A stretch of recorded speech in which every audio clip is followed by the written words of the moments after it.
higijena nosa također je često pitanje. Dakle, djeca znaju doći i iz rodilišta već sa određenom količinom sekreta u nosu ili znaju imati malih poteškoća sa nosom, a to im onda može stvarati problem prilikom sisanja, jer ne mogu adekvatno sisati i disati. Ako je nos začepljen, teško dišu.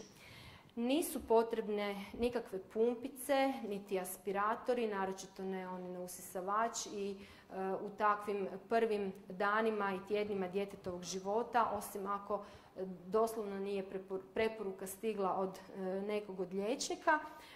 Nos možemo čistiti vrlo jednostavno sa fiziološkom otopinom.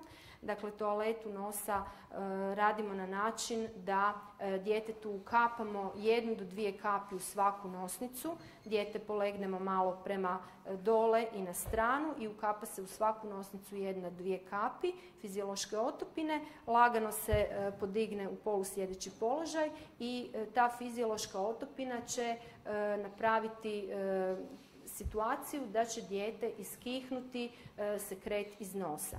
Dakle, mala beba ne zna išmrknuti to što ima u nosu, to je teško, odnosno ne zna, tako da ćemo joj na taj način mi pomoći. I to je dobro raditi svakako prije svakoga hranjenja, ukoliko postoji potreba, ukoliko postoje začepljenja u nosu sa sekretom.